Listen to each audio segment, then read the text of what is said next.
Hello and welcome to Real Watchers Movie Club. My name is Garrett.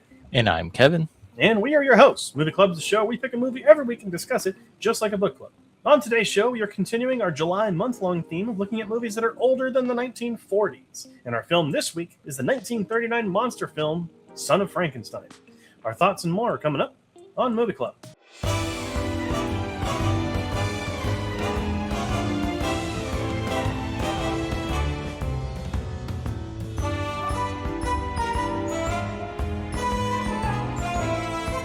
Released in 1939, Son of Frankenstein was directed by Roland V. Lee and stars Basil Rathbone, Bela Lugosi, and Boris Karloff. One of the sons of late Dr. Henry Frankenstein finds his father's ghoulish creation in a coma and revives him, only to find out that the monster is being controlled by Igor, who is bent on revenge. The film currently has a 3.4 out of 5 on Letterboxd. Before we dive into our thoughts, though, we do want to issue a spoiler warning for this movie. We're going to go ahead and talk about everything that happens over the course of it, and we do not want to ruin it for you. So maybe go and check it out for yourself, and then come back. You're not going to offend us. It's all good. But do stay to find out what movie we're watching next week, because it's the last movie of our 1940s challenge. I believe... No, we have two more. Sorry. There's two more. But next week will be my pick, and it is in the same genre. Alrighty, Kevin. So, Son of Frankenstein was your pick this week. Yes. Why did you pick it? I mean, it had Frankenstein in the title, so why not pick it? But no, I heard the 31, I think 31 is Frankenstein, 1931, but this was the sequel to it, and the poster looks absolutely freaky and amazing, so that's why I picked it as well. Well, this is the third sequel. Oh, third, okay. Yeah, The Bride of Frankenstein came out before this. Bride was 1935, so, but this is the third sequel. Okay. And I will say it was really interesting. I went to go and look where this was able to be watched. I don't know did you have to rent it? I rented it, yeah. So I went on there and I saw that there's like a little thing on Letterboxd. It's like, you own this movie. And I was like, where do I own it? And I forgot I have the classic monster collection. Oh. And it's in here. So I didn't have to pay for it, which was awesome. Great. But it was so I mean, I had not heard of this sequel before. Obviously we all know Bride of Frankenstein, but there are several Frankenstein movies that came out afterward that we kind of don't really hear as much about. We usually hear about the first one and Bride, and so this one was not one that I had seen before or really even heard about, except for when I typed it into my collection list. So but like what did you think, Kevin? So kind of spoiler-free thoughts. Spoiler-free thoughts. I mean, this is much better than the Zombies Revolt movie that we watched on the first week of this movie. And this is how you make a horror movie and a horror character that stands out, even though this is his third movie, I feel like. It didn't perfectly paced, I feel like. And is it his name's Basil, right? Or is it Basil? Basil is fantastic in this movie. I really like this, but I mean, you can't go Bela Lugosi as Igor. Very eerie, creepy, very different. Yes, but he's so good in this movie too. And I like the court case that's in the middle of this movie as well, where he's talking about the monster and everything. That was very different because it's not all about in dark places or anything. It's just, okay, this happened and now there has to be a court case about it because of what happened with the monster. And I really like that aspect of this movie as well. Yeah, and I think that the storyline with Igor too, and like, oh, like they broke my neck and his neck is all like messed up, is really cool. Like he didn't die, which is fascinating. I don't like how he's the villain though.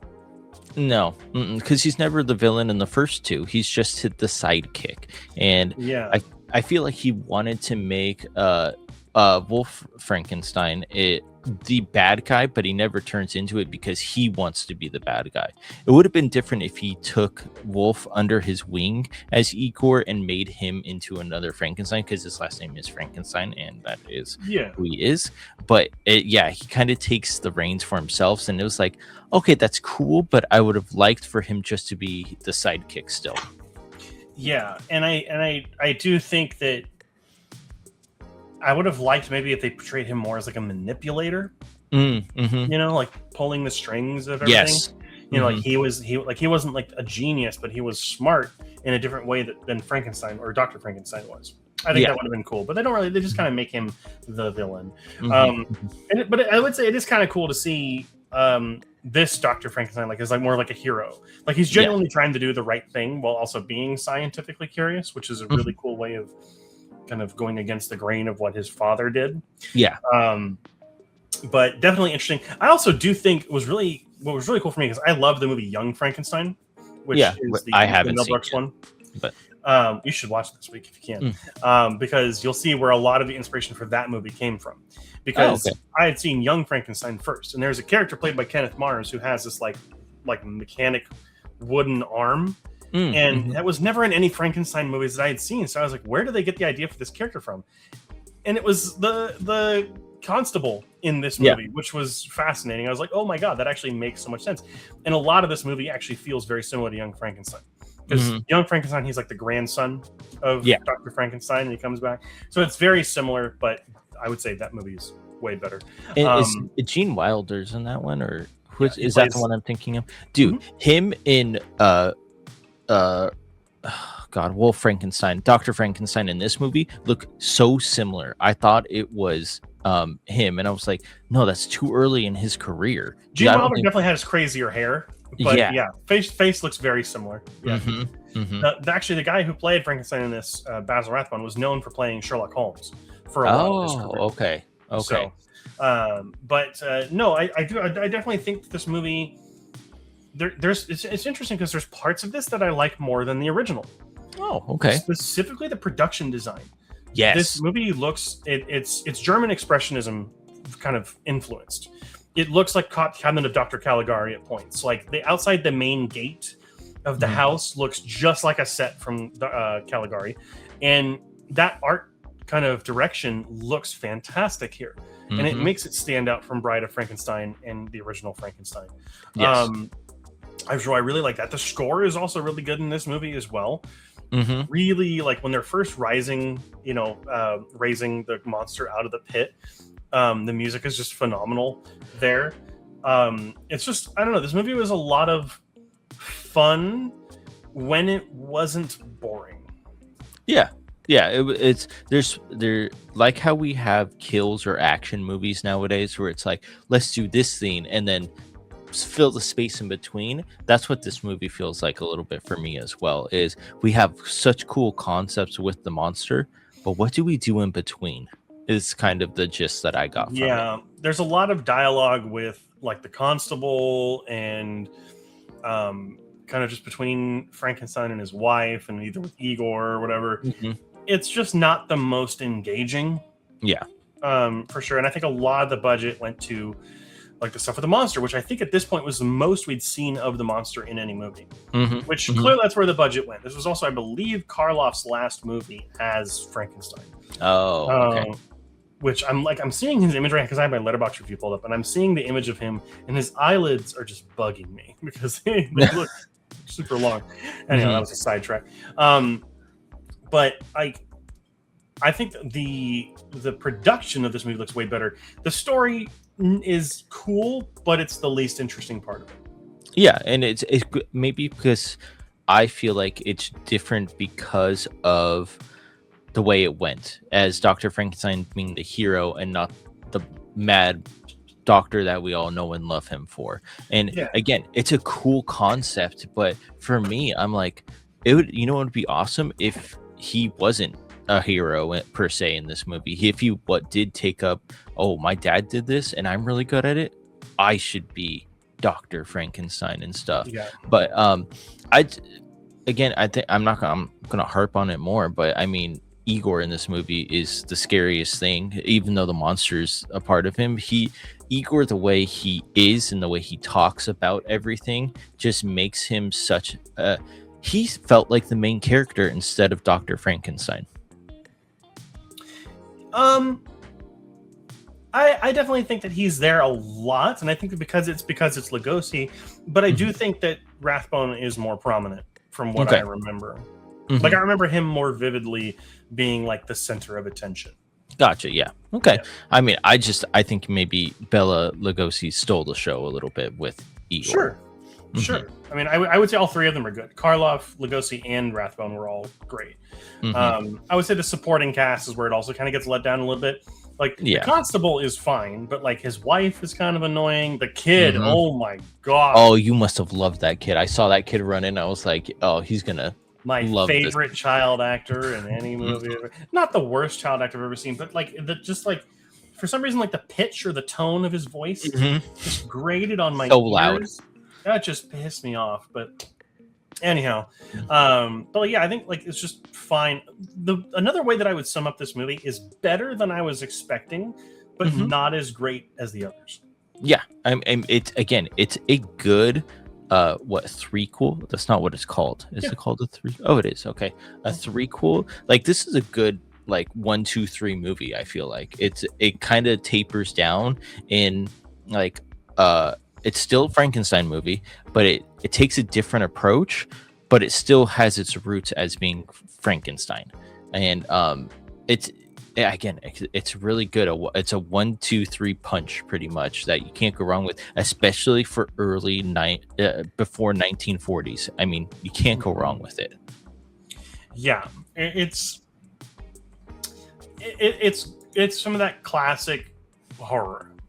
Like, it's not. I wouldn't say this one's particularly scary. It's not as good. It's not as good as the first two, but like, no, it's definitely better than what comes next.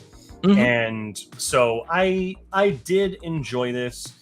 I just think that it can be a little bit of a bore, and I think that the dialogue intrigue just wasn't as interesting as it wanted to be. Gotcha. Yeah, I mean, again, this is like one you could put on your Halloween party, and people are like, oh, that's cool. I made a third one, and it wasn't that bad.